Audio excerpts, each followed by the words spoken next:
What's up, guys? I'm back with my Halloween horror pickups. This is everything I've gotten since my last pickup video. That was actually last month. I got some Blu-rays and DVDs here. Not sure how much time I have left on my battery, so I'm going to try to do this as quickly as possible. Alright, I'm going to start with the Blu-rays and then go to the DVDs. Alright, so first up, we have the director's cut of Cabin Fever. Interested in checking this one out. I do own this on DVD, but this is supposed to be director's cut. Hopefully there's more than just 10 seconds added. The special features look the same as on the DVD. Alright.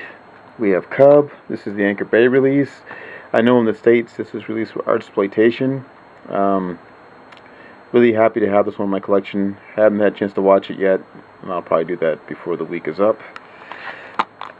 So, heard good things about this one. Next, we got Suburban Gothic. Picked this movie up mainly because of Kat Dennings.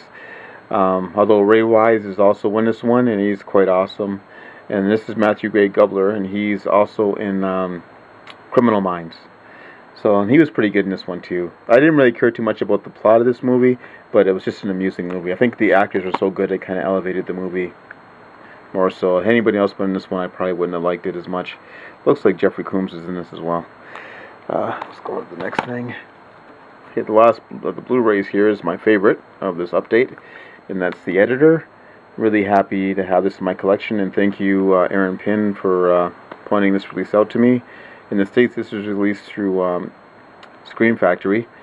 This is not a Scream Factory release. This is another funky company. I'm not sure what it is, Raven or whatever, but the artwork is different. This is the alternate artwork here on this disc, and then obviously that's the one I switched it to there. This is an awesome movie. If you're a fan of Giallos, you'll really like this film. This is basically a mock Giallo movie, and it's great. I like everything about this movie is awesome. It's funny as hell as well.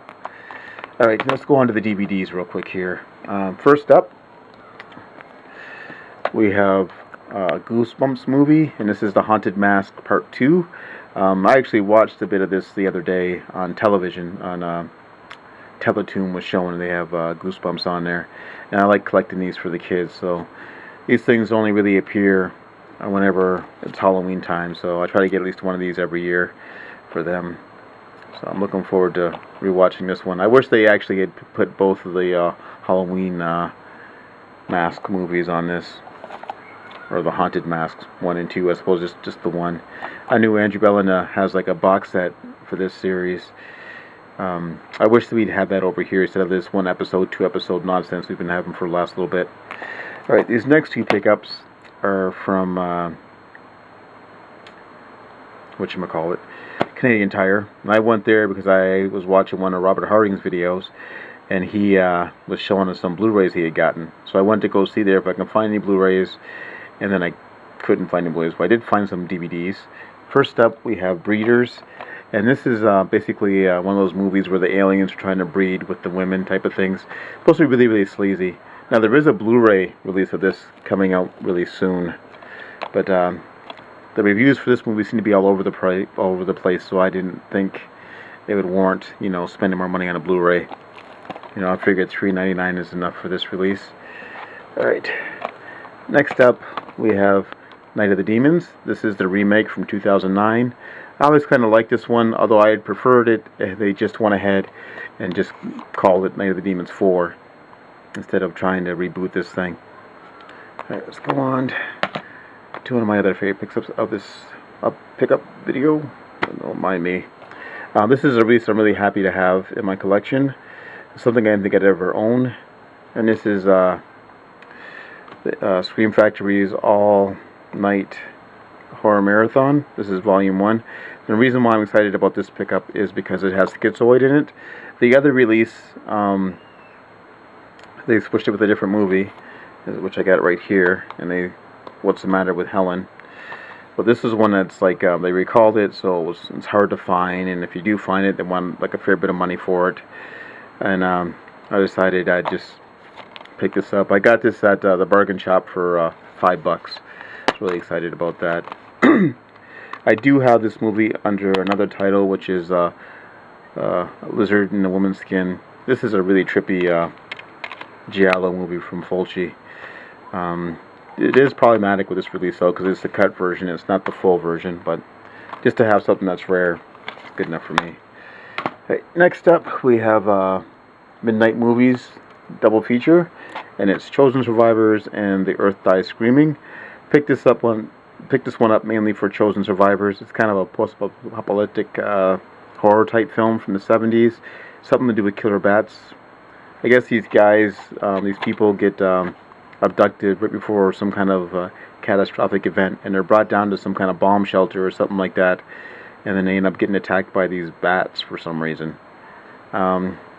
Earth Dies Screaming seems like it's some kind of science fiction thing. It's from the 60s. It's not very long. It's barely over an hour. 2 minutes over an hour, in fact. I'll have to sit down and watch both of these to see how these are. Hopefully they're halfway decent.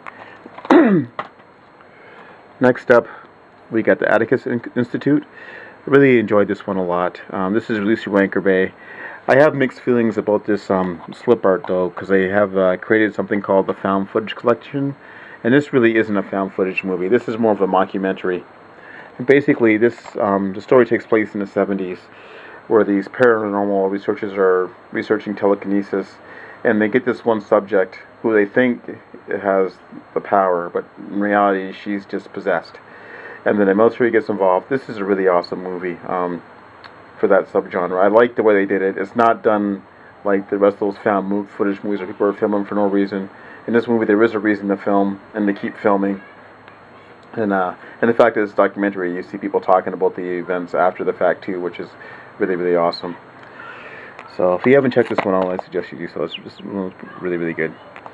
Alright, down to the last two pickups. Okay, we have The Bloodlands. Just got this one today. Picked this one up because of Pollyanna McIntosh. She was the star of The Woman, and she also was in Let Us Pray. I think this is kind of like a home invasion tape movie. Haven't had a chance to watch this one yet, but I will soon. And last up for this update, I did decide to pick up Gravy. This is a Scream Factory release. This one takes place on Halloween night, where these guys working in a restaurant, they get accosted by 3 of their patrons. This movie is really, really funny. It's got a great cast, and it's just a weird movie. Really enjoyed this one a lot. So I don't know what to say about it. I'll just let you see the alternate artwork, because I switched it up there a bit. Here you got the stove there with like a clown's foot and bloody handprints all over the stove. Like this one a lot. So that's my update, guys. I'm surprised the battery hasn't run out yet, but I guess it held on. Thanks for watching, and I'll talk to you all soon.